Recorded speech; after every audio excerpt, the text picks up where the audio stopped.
જય દ્વારકાધીશ મિત્રો. તો આપણે વહેલા આવી ગયા ક્ષેત્રમાં કોમ કરવા, અને કારણ કે વરસાદ આવ્યો એટલે કહણ બધે પાણી ભરીને બગડી જશે, નેસે બાજરી ઉગવાનું ચાલુ થઈ જશે. તો આપણે આવી ગયા વહેલા કહણ સાર માટે પલટાવવા માટે.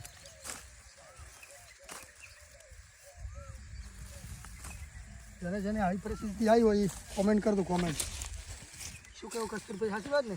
સાચી વાત. એટલે દાદા તો કોઈ કરી નહીં, ખાલી ટ્રેક્ટર જ હાચે છે. સીટ ઉપર બેઠા બેઠા વાયરા ખાધા છે. હવે ખબર પડે છે કે ખેતરનું કામ કેવું હોય. વરસાદ પાછો ફેર હવે એવો થઈ ગયો છે. ઉપર બતાવો કસ્તુરભાઈ.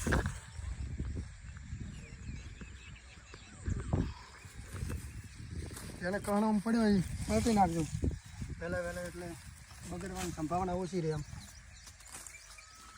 પેલી બાજુ લણવાનું જ ચાલુ છે. પેલા બધા કોઈ નવરા જ ઊભા છે. બીજી બાજરી ઊભી છે એટલે હાલ એને મોજ કરે છે. પછી ફેરથી ખબર પડે કાપ પડશે તારે.